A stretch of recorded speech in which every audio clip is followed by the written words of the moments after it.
안녕하세요 여러분, 재테크하는 월급쟁이입니다. 부동산 하락의 시작? 부동산 변화의 시작? 무일푼의 우리가 경제적 자유를 얻으려면 어떻게 해야 할까요? 제가 14년 동안 진행했던 구체적인 방법을 지금 하나하나 예를 들어서 설명드리고 있습니다. 특히 오늘은 아주 기초적인 것들을 하나하나 짚어보도록 하겠습니다. 먼저 안정적인 고정 수입이 필요합니다. 안정적인 고정 수입 확보를 위해서 현재 하시는 근로소득을 최대화하고 하는 일을 충실히 열심히 수행해야 하겠습니다. 두 번째, 경제 공부 열심히 하시고 정보 수집, 정보 분석 등 전체적인 상황을 잘 파악하고 있다가 기회를 반드시 포착해야 됩니다. 세 번째, 포착된 기회는 확신이 생겼으면 과감한 결단을 통해서 실행을 해야 합니다. 현 시점에서 우리가 할 수 있는 것이 무엇인지 한번 보도록 하겠습니다. 여러분께서 제가 무일푼에서 경제적 자유를 달성한 100억대 자산가가 될 때까지의 구체적인 방법을 하나하나 좀 설명을 해달라고 해서 제가 실행했던 방법들 위주로 좀 내용을 얘기하고 있으며 앞으로도 그렇게 진행을 하도록 하겠습니다. 혹시 문의사항이 있으시면 본 메일로 주시면 아주 뭐 투자라든지 이런 거는 아니고 제가 설명해 드릴 수 있는 것들은 좀 설명을 해 드리도록 하겠습니다. 모든 투자의 책임은 본인에게 있으며 본 내용은 투자의 참고 자료로만 활용을 해 주시기 바랍니다. 제가 말씀드린 안정적인 고정 수입의 확보, 제가 올해 21년 차, 이제 한 두 달만 있으면 22년 차가 되네요. 회사 생활하는 거. 회사에서 20년 넘게 근무했다고 근속패를 줬습니다. 요즘은 근속패가 이런 식으로 나오네요. 한편으로는 뿌듯하기도 하고 한편으로는 참 나이 많이 들었다, 그런 생각도 하게 됩니다. 하지만 저는 지금도 아침 4시 50분에 일어나서 6시에 출근하고 저녁에 8시 9시에 퇴근하는 그 생활을 지금도 하고 있습니다. 제가 전 방송에서 얘기했지만 첫째, 게을러지지 않기 위해서고, 둘째, 아이들이 교육을 위해서 열심히 생활하고 성실한 그 부모의 모습이 향후 아이들 삶의 패턴에 영향을 많이 줄 거라고 생각하기 때문에 지금도 그렇게 하고 있습니다. 그리고 가장 큰 세 번째는 제 자기 개발, 또 초심을 잃지 않기 위해서 하고 있습니다. 오늘 예를 들 것은요, 제가 지금까지 경제적 자유를 달성하기 위해서 했던 세 가지 방법 중에서 첫째는 청약, 당첨돼서 이제 첫 아파트를 매수를 했던 것이고, 두 번째는 이제 갭투고, 세 번째는 경매인데요. 오늘 첫 번째 방법, 아주 기초적인 거죠. 청약에 대해서 여러분이 좀 어떻게 접근했으면 하는지 간단한 팁과 지금 접근할 수 있는 그런 것들을 좀 소개를 해드리려고 합니다.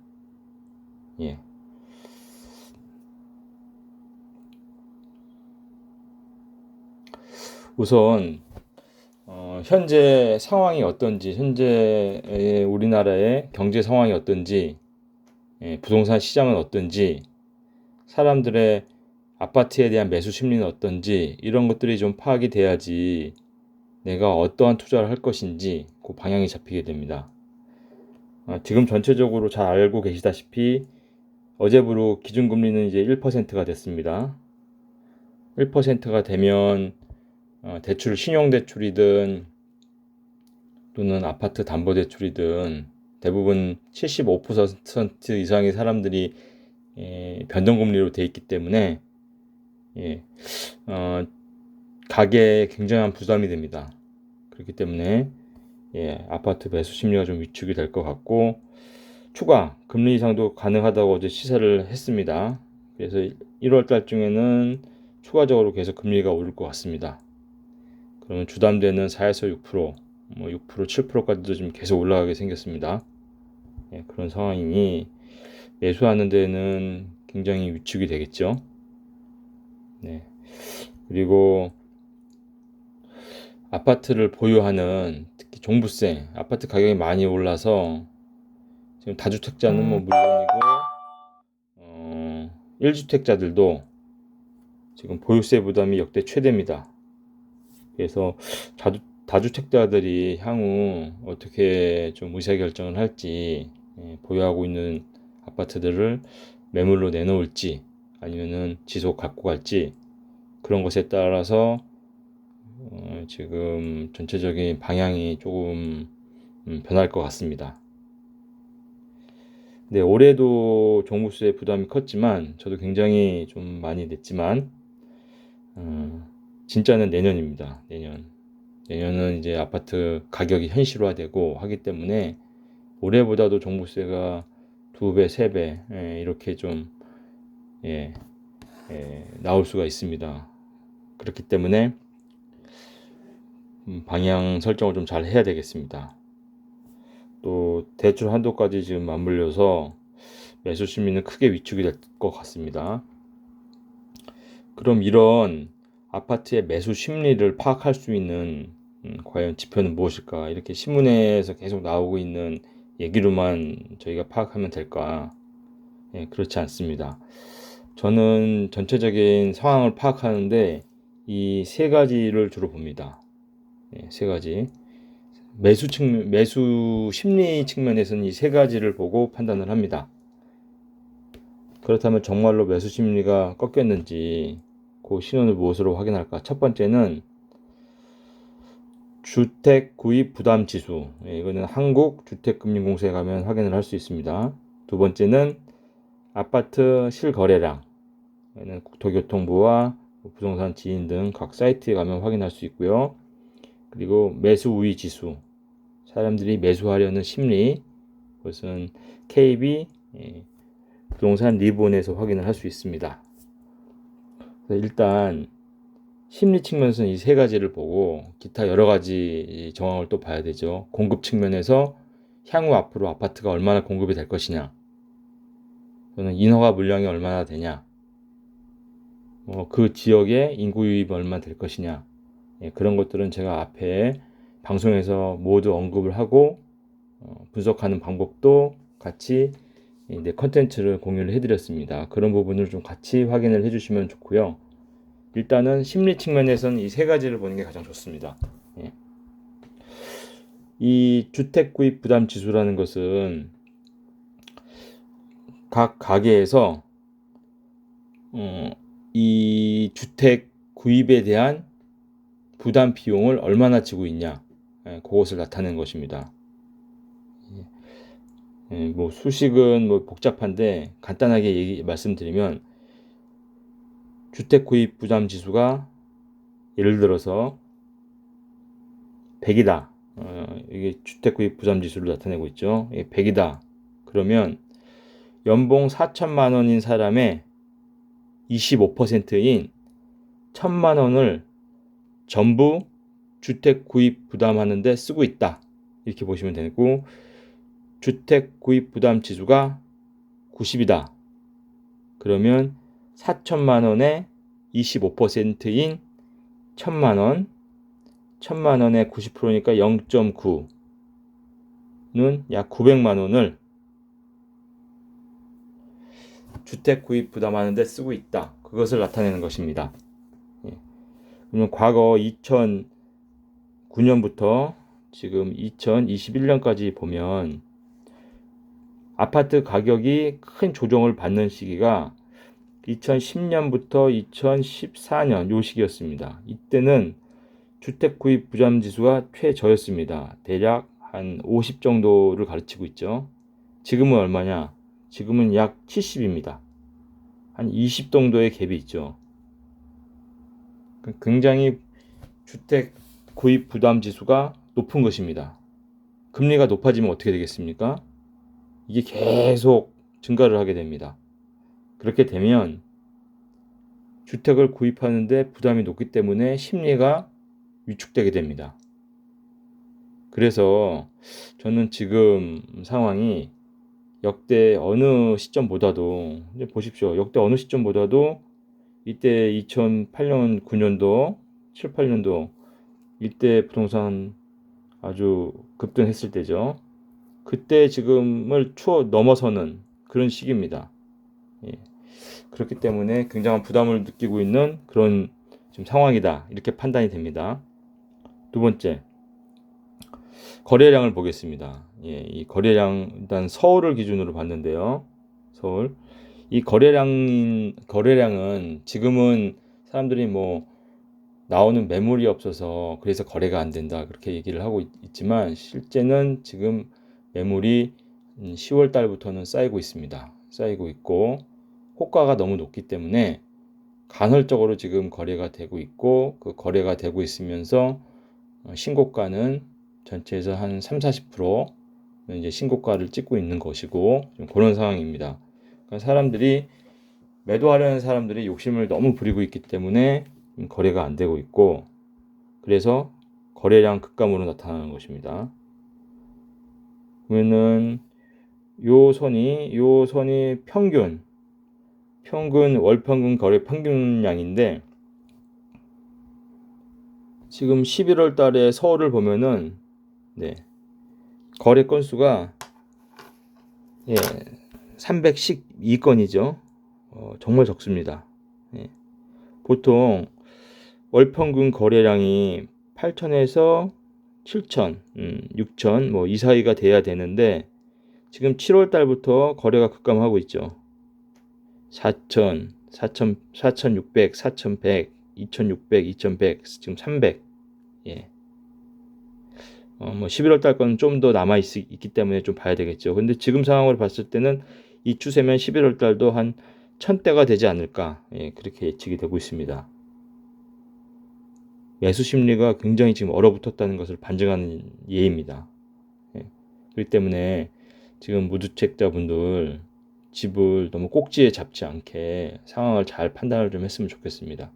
뭐 지금보다 금매로 뭐 20, 30%, 20% 정도 싸게 나오는 것들, 네, 그런 것들은 자기가 큰 빚을 내지 않고 감당 가능한 선에서는 실거주면은 뭐 어쩔 수 없이 매수는 하겠지만 뭐 욕심을 내서 영끌을 해서 감당할 수 없는 그런 것을 지금 사게 되면 굉장히 위험합니다. 예. 이 데이터가 지금 나타내고 있죠. 경기도도 마찬가지입니다. 경기도도 이 선이 지금 월평균 원래 과거의 월평균 거래량인데 보통 15,000, 16,000, 뭐 17,000 이 정도 됩니다. 예. 그런데 8월 달까지는 13,000. 네. 평균 거래량에서 뭐 조금 하회했는데 9월 달부터는 9,000. 네. 10월 달에는 7,000. 네, 거의 뭐 한 반토막이 뭡니까? 거의 3분의 1 토막이 날 것 같습니다. 11월 달에는. 예. 대출을 은행에서 제한을 하고 또 금리가 높아지고 여러 가지 지금 안 좋은 방향으로 가고 있기 때문에 보유세가 증가하고 서로 1월 달부터 대출을 또 풀어준다고 해도 대출이 앞으로 제한이 있을 것이고 한계가 있습니다. 예. 내년 대출을 뭐 4%, 5%대에서 이제 최고 맥스를 조정을 한다고 하니 대출이 풀린다고 해서 이게 지금 해결이 될 것 같지가 않습니다. 예.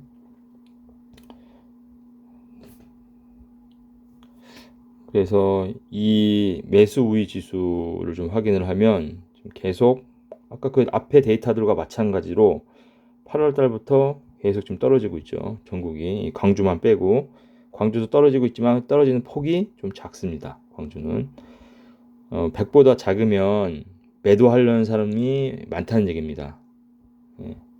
지금 전국적으로 보면은 서울도 지금 한 60대를 나타내고 있죠.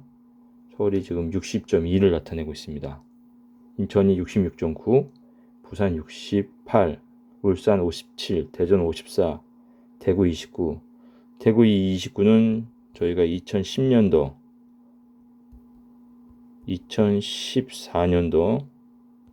이때 부동산 불황기 때 전국이 한 20에서 30 그 사이를 나타냈습니다. 한 30 정도? 예, 그러니까 대구는 지금 공급 과잉이 되면서 이런 지금 현상을 나타내고 있는 것입니다. 전체적으로 지금 데이터가 안 좋은 상황에서 이게 앞으로 정책이 어떻게 나올지 좀 주시를 하면서 이런 그래프로 갈지 계속 이런 하락 추세를 갈지 여러분들 공부하시면서 내 포지셔닝을 어디다 둘 것인지 공부를 하셔야 됩니다. 다음 한 가지 조금 좀 걸림돌이 되는 것이 저는 이 아파트 가격이 좀 정상적인 가격이 되기를 원합니다. 이게 너무 고평가가 되지도 않고 저평가가 되지도 않는 그런 좀 살기 좋은 사회가 됐으면 하는 게 제 바람인데, 앞에 여러 가지 데이터들은 이제 아파트 가격이 하락될 것이다라는 걸 좀 암시하는 그런 좀 클루가 되는데, 한 가지 좀 문제가 되는 게 이 아파트 공급이 조금 부족한 게 앞으로 어떻게 사람들 심리가 변화가 될지, 이 앞에 이 세 가지 대출 제한, 금리 인상, 그리고 사람들이 보유세 인상, 이 세 가지를 이 공급 이슈가 조금 좀 저해하는 그런 형상을 나타내고 있습니다. 공급이 조금 부족한 2022년, 2023년, 2024년도에 서울과 수도권에, 서울은 적정 공급량이 약 5만 세대, 4만 7천 세대, 경기도는 약 한 6만 7천 세대인데 실제 공급되는 물량은 약 한 2만 세대 언저리. 경기도는 그나마 좀 2022년, 2023년은 그래도 한 7만 세대 정도로 괜찮은데 2024년도에 한 4만 세대 정도. 이 부분이 조금 아쉽습니다. 이 부분이 약간 가격 하락을 좀 제한하는 그런 좀 역할을 할 수도 있겠다. 그런 좀 생각이 듭니다. 빨리 공급을 좀 해야지 가격 좀 안정적인 그런 추세를 나타내겠습니다. 그러면 저희가 지금 아무것도 지금 없다, 무일푼이라고 생각을 하고 앞으로 장기 플랜 한 10년, 15년 후에 30억을 달성하려면 어떻게 해야 되겠냐, 그 플랜을 제가 한번 짜서 여러분이랑 같이 공유를 해보겠습니다. 여기 제가 실제 2007년, 2008년에 제가 전 재산을 주식에다 투자를 해서 그때 아픈 경험을 하고 나서 실제 실행했던 그 내용들을 그대로 표로 옮긴 것입니다. 옮기면서 운 좋게 2012년도에 첫 아파트 분양 당첨이 되고 15년도에 첫 등기를 치고 19년도에 두 번째 아파트 등기를 치고 21년도에 서울에 경매받아서 올 근생시설을 등기를 치면서 부동산 상승기와 맞물려서 127억의 지금 자산이 형성이 돼 있지만, 저도 지금 제 자산의 한 30-40%는 거품이라고 생각을 합니다. 이것은 상승장이라 맞물렸기 때문에 이런 좋은 결과가 나온 것이고요. 목표는 34.7억으로 잡았습니다. 약 한 10년을 목표로 했을 때. 그래서 저희가 할 수 있는 거는 첫째, 열심히 해서 근로자본 소득을 좀 높인다. 근로소득을 높이면서 그 다음에 여러 가지 투자 방법을 쓰고 공부를 하면서 앞으로 우리가 10년 후에는 한 30억대 자산가가 돼보자 하는 계획입니다. 이게 처음에 한 6, 7년은 거의 변화가 아주 적습니다. 자산이 형성되는 것을 보면 그런 시기를 견뎌내고 나서 마지막에 한 3, 4년에 많이 재산이 늘어나는 것, 그런 것을 경험을 할 수가 있습니다. 처음에 좀 힘들더라도 여러분들도 여러분 나름대로 그런 계획을 세웠으면 합니다. 그래서 근로소득을 극대화한다. 연봉이 현재 1.1억 정도지만 10년 내에 2억을 달성을 하면서 최대한 근로소득을 높이려고 한다. 이것은 나중에 대출을 받는 레버리지를 맥시마이즈하는 그런 효과를 가져오기 때문에 아주 중요합니다. 사람들은 근로소득 뭐 1, 200만 원 높이는 게 뭐가 중요하냐 하는데 그것은 잘못된 생각입니다. 연봉이 예를 들어서 한 1,000만 원이 올라가고 그러면 대출을 받을 수 있는 금액이 1, 2억이 올라갑니다. 그렇기 때문에 그것을 그렇게 과소평가할 일이 아닙니다. 두 번째, 지금 아무것도 없기 때문에 저축을 맥시마이즈 한다. 저축은 월 200을 목표로 한다. 저는 지금 제 연봉이 있기 때문에 조금 높게 잡았습니다. 그래서 이제 이런 것들을 나중에 지금 현재 가능한 레버리지는 약 5억 1천 정도가 된다고 지금 판단을 했습니다. 신용대출 1.1억, 개인연금담보대출 약 1억, 그리고 주택담보 사업자 대출 약 3억 정도. 그거는 무주택자들이 전세자금 대출을 활용하는 것과 같은 개념이기 때문에 여러분들도 전세자금 대출을 활용하는 그 개념으로 쓸 수 있습니다. 또는 여러분들 뭐 디딤돌 대출이라든지 이런 것들도 같은 개념이죠. 여러분들도 쓸 수 있는 것입니다. 그리고 지속적으로 근로소득이 발생하기 때문에 미래를 위해서 연금은 저축을 한다. 연금도 맥시마이즈해서 뭐 100만 원 훨씬 넘게 뭐 200, 300 할 수 있지만 일단은 이런 앞에 것들을 고려했을 때 100만 원 정도. 그리고 근로소득 발생에 따른 매월 퇴직금도 누적으로 지금 쌓이고 있습니다. 월 100만 원 정도가 쌓이고 있죠. 이런 것들도 무시할 수 없습니다. 그리고 투자 방법은 제가 이제 과거에 주식으로 많은 것을 잃었지만 작년에 삼성전자 주식으로 50% 수익을 냈습니다.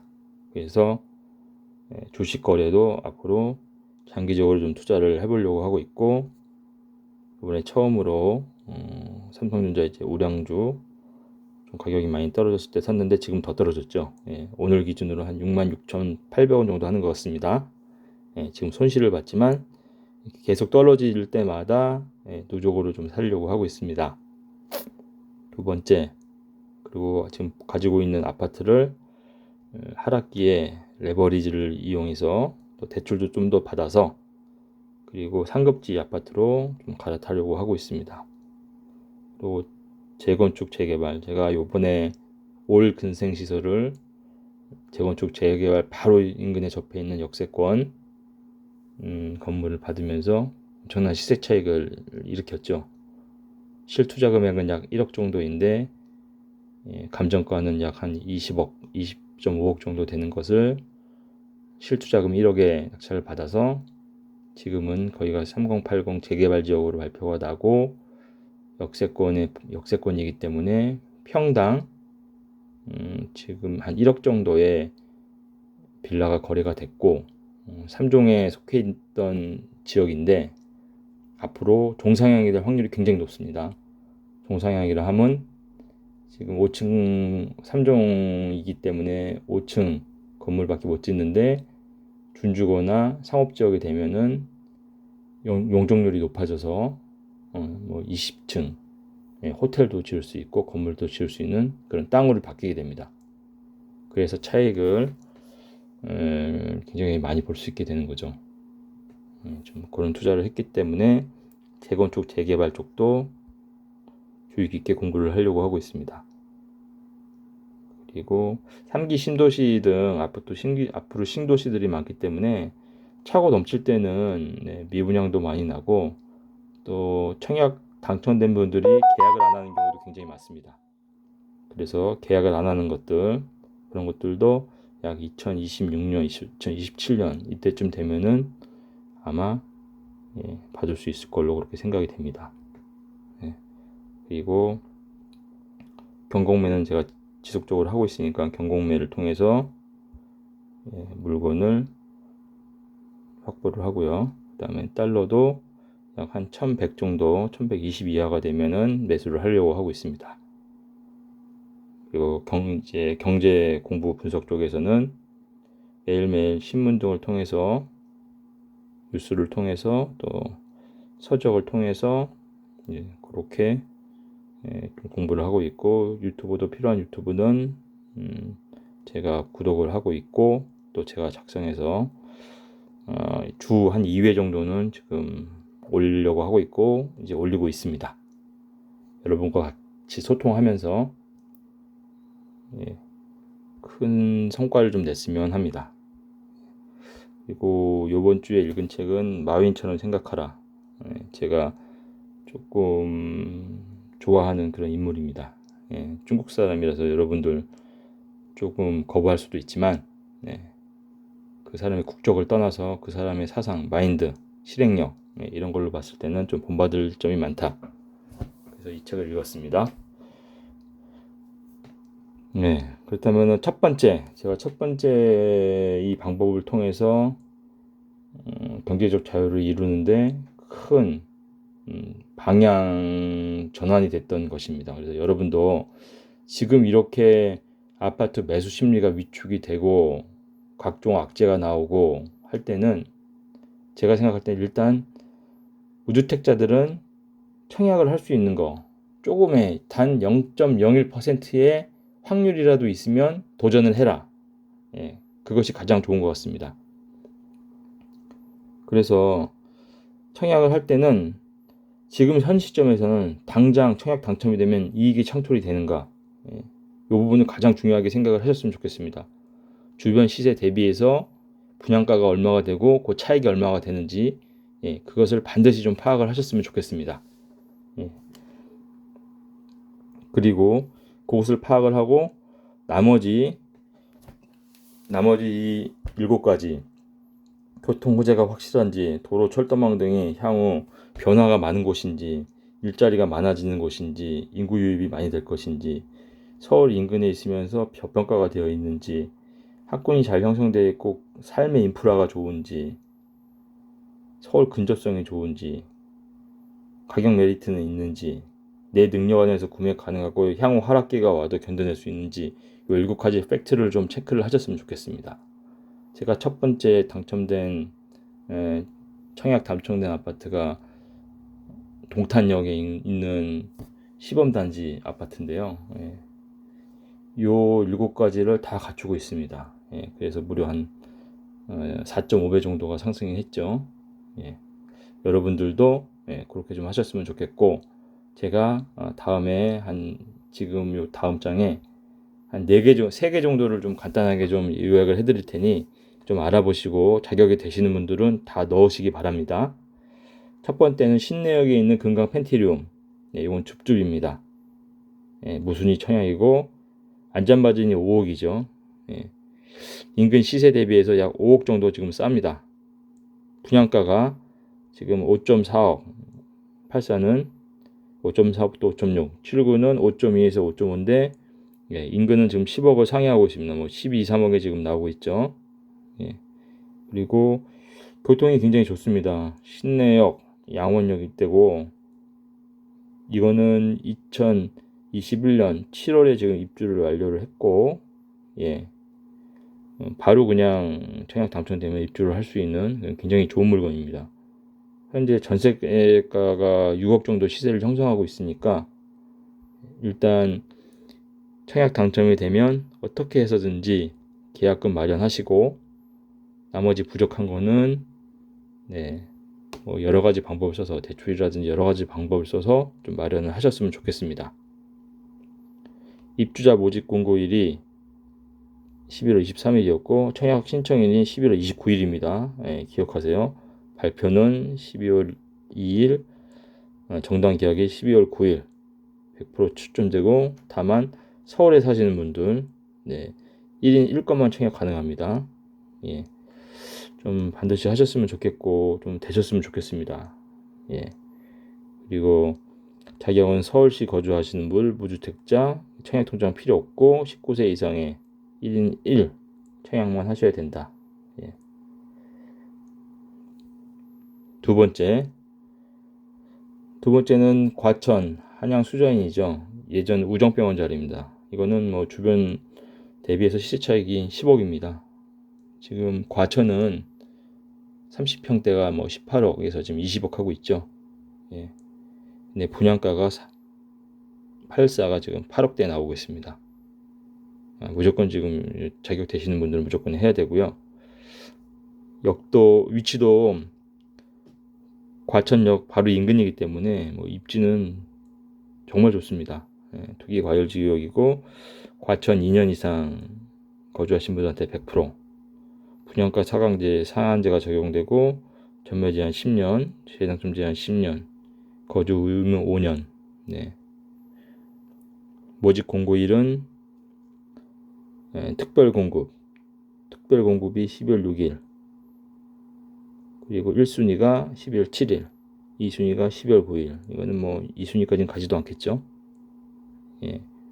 위치도 과천 정부 종합청사 여건에 있어가지고 아주 좋고, 과천 학군도 뭐 말할 것도 없습니다. 예. 이거 과천에 해당하시는 분들 좀 청약해서 꼭 되셨으면 좋겠습니다. 이런 것들을 미리미리 좀 파악을 해서 계획을 좀 세우시면 좋습니다. 세 번째, 이거는 장기 일반 민간 임대주택입니다. 도봉 롯데캐슬 골든파크. 아직 분양가랑 분양 일정은 미확정이고요. 10년 살다가 분양 전환할 때 우선권을 줍니다.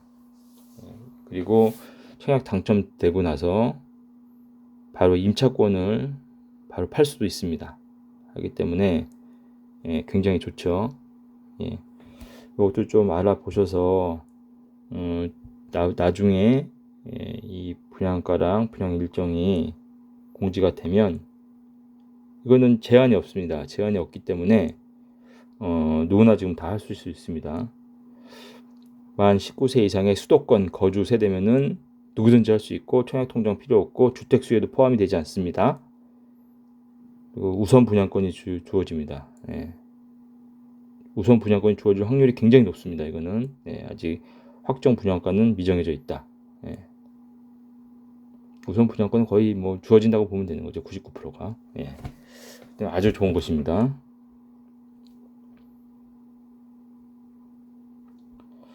그러면 이렇게 이제 청약을 하려면 이제 어떻게 해야 되는지 간단한 팁인데요. 뭐 알고 계신 분들도 많이 계시겠지만 제가 하는 방법을 좀 말씀을 드리면, 일단 청약홈 어플을 다운 받으시고 청약 캘린더 이거 어플을 다운 받으면 청약 캘린더에서 월 단위로 또는 주 단위로 일 단위로 아파트를 한번 쭉 보십시오. 그래서 내가 관심이 있는 지역, 거기에 아파트가 있는지 한 달치가 다 나오기 때문에 보시고, 이런 아파트가 있으면 인터넷에서 찾아봐서 이걸 내가 청약해야 되겠다. 그런 식으로 한 게 지금 신내역, 근간 펜티룸, 줍줍, 무순위 청약, 이것도 여기 떠 있는 거죠. 이런 식으로 서치를 하셔서 접근을 하시면 좋습니다. 그리고 한 가지 더, 이 청약 알림에다가 이렇게 설정을 해 놓으면요, 여러분에게 카톡으로 관심 있는 지역이 아파트 분양 일정이 잡히면은 문자가 옵니다. 그거를 활용을 하셔도 좋습니다. 저도 이렇게 하고 있습니다. 마지막으로 맺은 말을 좀 말씀드리겠습니다. 여러분, 제가 이 방송을 하면서 여러분들에게 특히 사회 소외계층에 있고 월급쟁이이신 분들, 그리고 사회에 처음으로 발을 내디신 초년생분들, 자영업자들, 그분들에게 희망을 드리고 싶어서 이 방송을 시작했습니다. 저도 굉장히 힘든 시절을 겪었고, 정말 죽고 싶을 정도로 힘든 그런 심적 괴로움도 견뎌봤습니다. 그거를 잘 알기 때문에 지금 제 입장에서 제가 조금이라도 베풀 수 있는, 알고 있는 것들을 같이 공유하는 게 열심히 사는 분들에게 도움이 될 거라고 생각을 해서 이 방송을 하게 됐습니다. 제가 이 불을 일궜던 과정은 절대 성실하게 열심히 살지 않으면 불을 이룰 수 없는 그런 프로세스로 되어 있습니다. 예. 저도 지금 중고등학생을 둔 학부모인데요. 저에게도 말썽꾸러기 아들이 있습니다. 앞으로 좀 더 지켜봐야 되겠죠. 굉장히 부끄러운 일이지만 큰아들이 중학교 때 좀 불미스러운 일로 제가 학교에 한 3번 정도 불려가고, 또 경찰서에도 불려갔습니다. 경찰서에도 불미스러운 일로 교화 프로그램에 아들과 동참하는 그런 일이 있었습니다. 자녀를 가진 부모님이라면 그 마음이 어떤지 이해가 될 것입니다. 모든 것을 다 포기하더라도 자기 아들, 자기 자식은 잘 됐으면 하는 마음인데, 이제 초등학교를 졸업하고 중학교에 들어간 자식이 이런 여러 가지 불미스러운 일로 굉장히 힘들어하고, 학부모인 저도 힘들어하고, 부모로서 참 너무 안타깝고 힘들었습니다. 아들과 많은 대화를 하려고 노력을 했고, 제 딴에는 아들과 소통을 하고, 그런 시간을 한 3, 4년을 보냈습니다. 그리고 기다려줬습니다.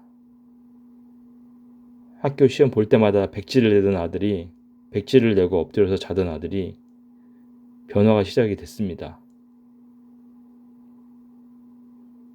올해 고2가 되면서 아빠, 나 올해부터 변할 거예요. 제가 서울의 뭐뭐 대학교에 꼭 들어가겠습니다. 하고 계획표를 작성하기 시작했습니다. 참 유치한 계획표죠. 한번 보세요. 표준 계획서 7시 기상, 7시부터 7시 15분, 팔굽혀 펴기 하고, 운동하고, 철봉 25개 하고,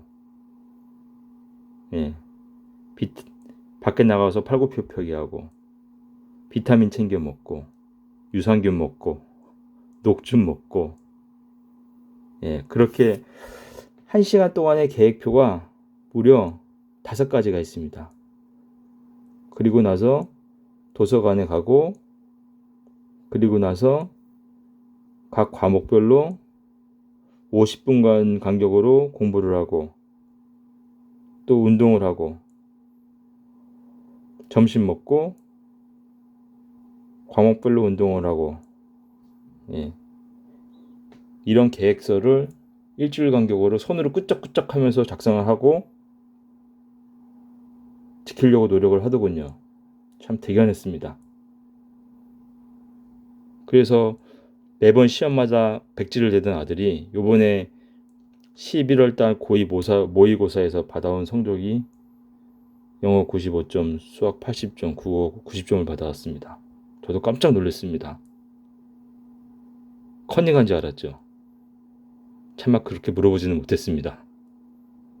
사람이 마음 먹고 계획 세우고 진행하면 되는구나. 사고만 안 치고 건강하게만 자라다오, 이렇게 바랐던 마음이었는데 정말 눈물이 왈칵 쏟아졌습니다. 여러분도 하실 수 있습니다. 모두 힘내시고 철저한 계획 수립과 자기관리, 그리고 인내, 길게는 10년, 15년을 내다보셔야 됩니다. 힘내십시오. 이 내용이 도움이 되셨다면 구독, 좋아요 부탁드립니다. 감사합니다.